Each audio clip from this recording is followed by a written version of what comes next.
Good day, everybody. This is Yin Yang um, with Morsels of a Thought, 1866.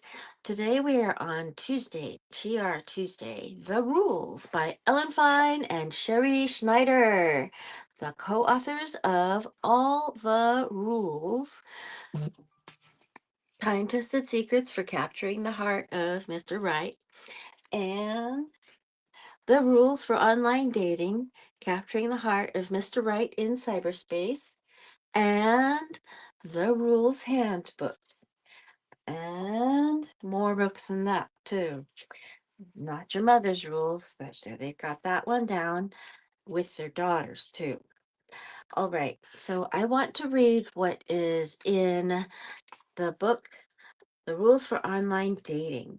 I want to read about pretzel brain twist if I can find it, because it is where we think and overthink and really, really think until we can't think anymore. And our brains are in PBT mode, which is pretzel brain twist.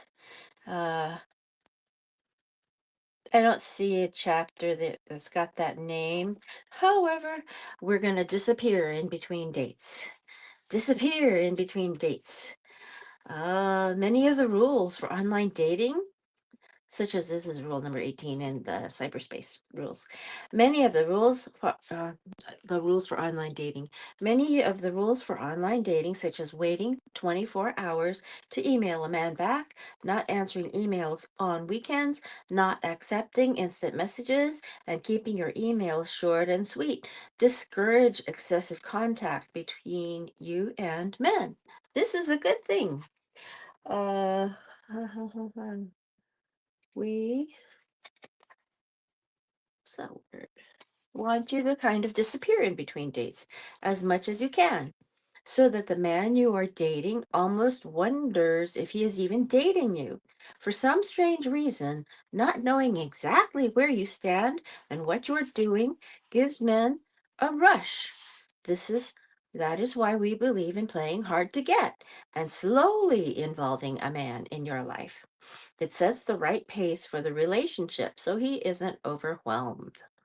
Slowly involving a man in your life means that you and he are not going out with your parents on the fourth date or doubling with your friends on a Saturday night on the fifth date. It means you're not emailing and instant messaging him all day with cute thoughts, or forwarding him emails from friends and coworkers so as to include him in your life. Under no circumstances are you telling him that you don't see him enough, as if you can't live without a man. And I want to pause here to say that we also, when we're single and we're not attached to a man at the time, we don't want to say, "Oh, I don't have a boyfriend, therefore I am unhappy," because you actually will attract a man more if you absolutely are happy on your own and don't even need them. Men like women who don't need men. Men like women who really don't need men. So if you need a man to open jars, go to your neighbor.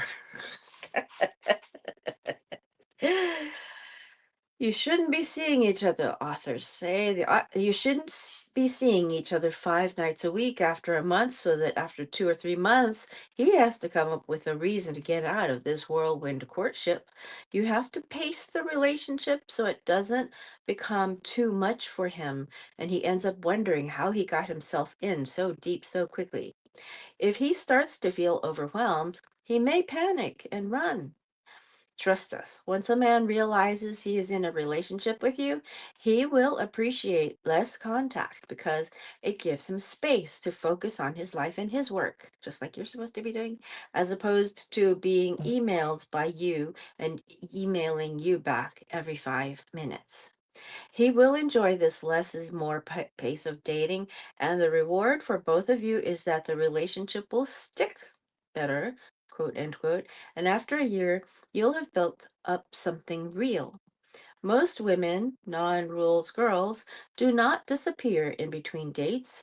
On the contrary, they email, call, and instant message a man to death to remind him that they exist and that they are in fact in a relationship. These women figure, quote, out of sight, out of mind, end quote. They are afraid that if they don't keep constant contact going with him in between dates, he will forget them, think about other women in his office, or maybe answer other women's ads online. Actually, the opposite is true. If a man doesn't hear from you constantly in between dates, he will probably think about you more, assuming the relationship started with a rules beginning. He spoke to you or emailed you first and pursued you. He may even appreciate the lack of constant emails. Men still want what they can't have, and that's what makes them different from women. If a man sees you on long, wonderful dates with lots of intimacy and then gets all these warm, loving emails, calls, and instant messages during the week, what incentive does he have to become committed to and marry you? None.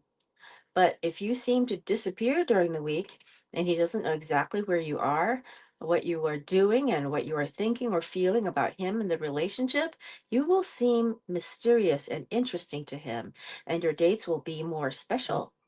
Now, you may be wondering, how will I know how his office renovation is going, and how will he know about my new job, and so on? Things happen every day in both our lives. Why can't we share these things as they occur? When you are married, you can talk to him every day, but hold back a bit for now. Otherwise, the relationship becomes too casual and familiar, and he will get bored. Unfortunately, that's just the way it is. While we are asking you to hold back on correspondence, including smiley faces, coffee cup greetings in the morning, and friendship emails any time of the day, and calls during the week, don't worry. You will have more than enough time to be special, to be yourself on dates. If you are naturally warm and thoughtful, you are warm and thoughtful on dates. He has a dry throat, you ask the waitress to fill up his glass of water and bring him hot tea with lemon. If you are naturally upbeat and complimentary, you tell him a joke or gush about his new tie on the date. But you end the dates first and kind of disappear in between until he asks to see you again. For most women, this is not easy to do. After a wonderful Saturday night filled with warmth and all the right feelings and ingredients for a relationship, most women naturally want to keep these feelings going. Women feel it goes against nature to wait for the next date to make contact. Men are different. They will spend a weekend playing golf with a friend and then not talk to him again until the next golf game 2 months later, even if the market dropped and the friend is getting a divorce. This is The Rules for Online Dating by Ellen Fine and Sherry Schneider, the authors of All the Rules Handbook, Not Your Mother's Rules, The Rules for Marriage, and the Rules Dating Journal that we write in. Um, So, back to the authors. In rule number 18 in the rules for online dating, capturing the heart of Mr. Right in cyberspace. So, when we told women in our first book not to call men in between dates, they felt as if we were asking them to stop breathing. But then they had to admit that they loved the results. Men who are results oriented understand this more than women do. How often have you heard a man say, let's just get the job done. So if you want results, you can't just do whatever you feel like, but what works long term. And we can tell you for sure that what works long term is limiting your contact with a man in between dates. Without the rules, even the smartest women tend to behave in a way that sabotages the most promising relationships. They don't mean to do that, but that's what happens. Case in point. Jane, 51, a therapist, is the kind of person who calls her friends when they are sick, always returns phone calls, and never forgets anyone's birthday. Phil, 55, a chiropractor, cute doc 55, answered her ad, smart lady 51, and they started seeing each other every week. On average, He emailed her twice a week and called about once a week to confirm plans. Jane emailed him back every time, and she also sent him emails thanking him for dates, emails asking him about his day, and emails asking how his son did on his SATs. And when he had a cold, she sent him a feel good email card. She also cut and pasted together every email they sent to each other for a collage that she gave him for their 2-month anniversary. For Phil, it started to become overwhelming. About 6 weeks after this, she noticed that his emails were less frequent and shorter when she instant messaged him on once he got off first. And when she instant messaged him once, he got off first. Work is crazy, he said, and logged off before she could blink. When she emailed him the next day to invite him to her office Christmas party, he emailed back, I'm off the screen for this holiday. Jane got hysterical and called a good friend who told her about the rules. Her friend told her to disappear in between dates, rarely return his emails, and to stop being so chatty and concerned. Don't be his therapist, she advised Jane, the therapist. Asking Jane to be detached and busy was so against her nature and her profession, but her fear of losing cute Doc 55 with her sweetness and intensity was incentive enough. So she started not responding to his emails unless they were about their dates. Sure enough, he emailed her that he had a great time the other night, end quote, which he had never done before. When she didn't respond, she got an I'm thinking about you the next morning. The following day, he instant messaged her, Where have you been? She did not instant message him back, but emailed him 24 hours later, Hi, sorry, just some computer glitches with our new system, dot, dot, dot. Oops, there it goes again, and logged off. Later, her friend told her to block herself so she could not accept instant messages, and she did that. Jane had to admit both strategies worked. That evening, Phil called and asked to see her twice that week, Saturday night for dinner and dancing, and Sunday to go to a basketball game with his son, whom she had never met. Now Jane is sold on the rules for online dating. Pulling back a little, like Jane did when Phil became complacent, for example, skipping the holidays, usually works like a charm. But what do you do when a man is behaving really badly? If, for example, he begins skipping Saturday nights, saying he's not sure how he feels, or that he needs space, or he hasn't proposed after 1.5 to 2 years of dating, seeming to disappear in between dates and limiting contact is standard operating procedure for when things are going well between you. But when things are going badly, a more extreme solution is necessary. We call this the no contact plan, quote, end quote. We believe the only way to wake up a wayward guy is not to contact him at all.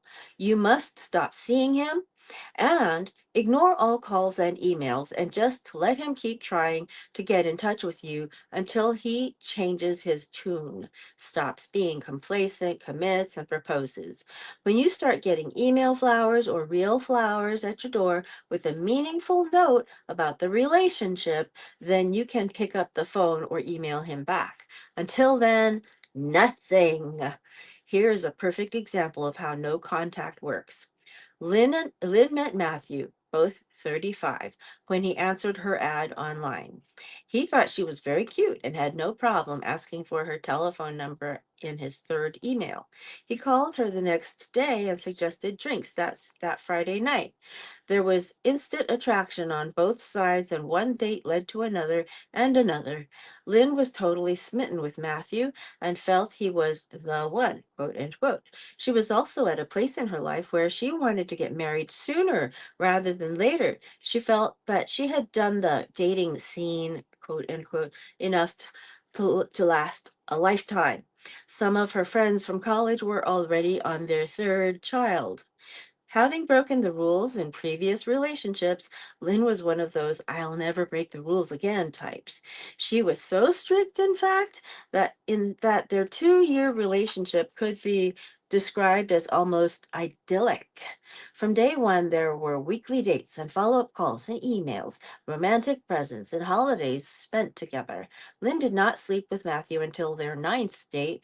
This was easy to be with and busy with her own life in between dates. She agreed that disappearing, quote unquote, a bit in between dates only made Matthew more interested and gave her more time for her friends and family. She had just become an aunt and told her sister that she would babysit for her every Thursday night.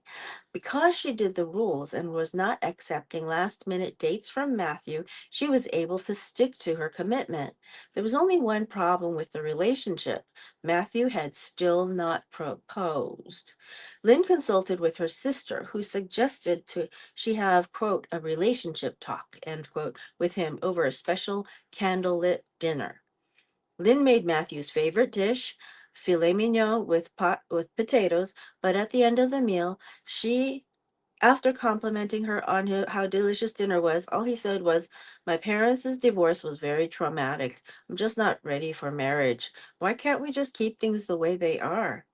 A friend of Lynn's suggested she buy him a book on commitment phobia, quote unquote, since Lynn was convinced that the fact that Matthew's parents divorced when he was only 7 was one of the reasons he was gun shy about marriage. Lynn bought him the book, and he said he would read it when he got a chance, but never did and never brought it up again.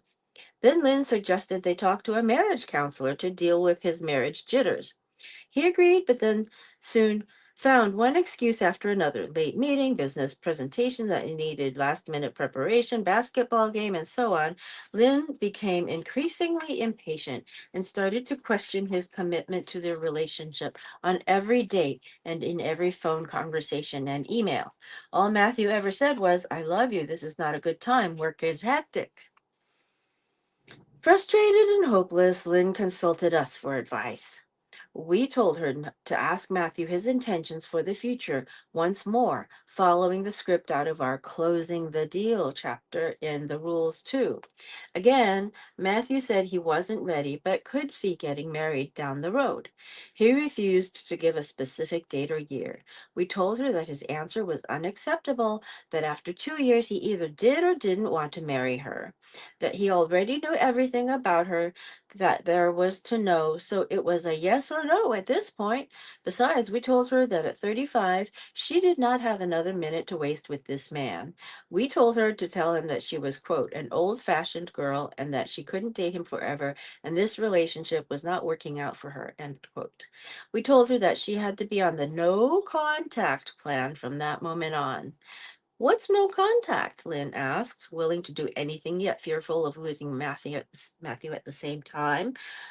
"No contact means no dates, no calls, no emails. He can call and email you and ask you out all he wants, but you don't see him and you don't pick up the phone or call or email him back until he says he's ready to get married," we told her. "And you don't tell him your strategy either. Let him think you are busy or over him. Let him figure it out."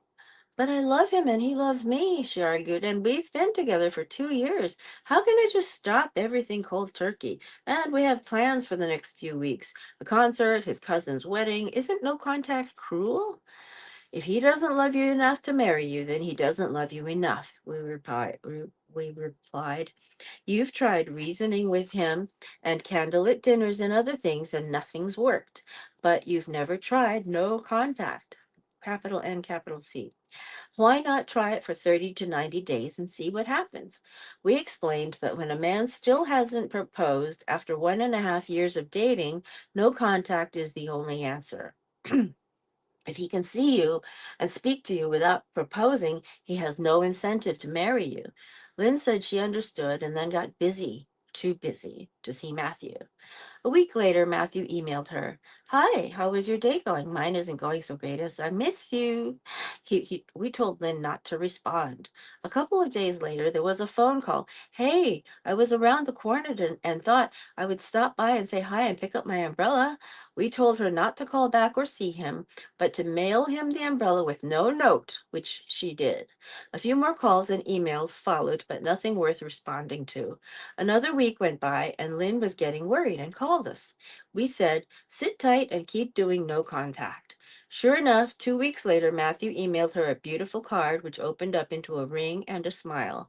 It said, can we meet for dinner to talk about us and our future? She waited 24 hours and emailed back, okay. He emailed back in 5 minutes. How about tonight? It was Thursday, and she babysat for her niece that night. She told him she couldn't, as she, quote, already had plans, end quote, but he knew what those plans were. While she was babysitting, the doorman buzzed. Matthew is here. He came up, got down on one knee, and said, look, I miss you. And I realized that even though it's scary to get married, and I have my fears about this, I want you, and I want a baby like that, too. Her sister and brother-in-law came back early from their night out, and they all had a glass of champagne, already iced. So it was a plan. She waited until the end of the evening and said, yes, I'd love to. Lynn realized that no contact wasn't a cruel plan after all, but a way to get a man who loves you, who may have issues, to change his mind about marriage without pressuring or fighting with him. In the end, no contact is as good for him, lets him come to his own decision, which men love to do, as it is for you. No hanging in there for years, resentful that he is not proposing. When all else when all else fails and everything when all else fails and everything's been said 100 times already, no contact really works. So we have been reading The Rules for Online Dating, How to Capture the Heart of Mr. Right in Cyberspace. I read to you morsels of a thought of what I hope is wisdom. Hopefully that we learn the right things to do for ourselves, because the right things to do, knowing the right things to do, is a form of wisdom. And actually taking the magic action to do it is virtue. We're bringing more virtue into the world with morsels of a thought of wisdom. Wisdom from other people, because they will give us synopses of their life experiences and tell us what they've learned, so we can know those facts without having to take the time to go through the same experiences to learn the same facts. So we can have more virtue with the spread of wisdom. Yay. So I want to inspire you to have a great day and do something very nice for yourself today, and do something good and virtuous. There's a virtue project.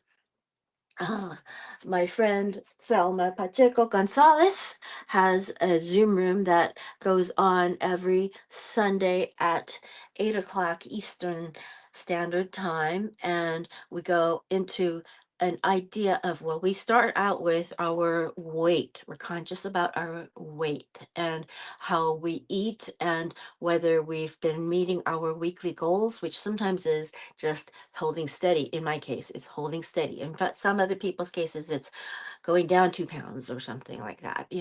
And then we also have the idea of thinking of a plan of virtue, something that is good, virtuous, brings value to the world or to ourselves. When you bring value to yourself, you are actually bringing value to the world too, because it's like air you breathe. You take the air and put it on yourself before you take the air and put it on your child, because if you go unconscious while you're putting it on your child, then you're not helping your child either, because you go unconscious while you're doing, and you don't get air. So you have to make sure you don't go unconscious before you do that. In other words, we have to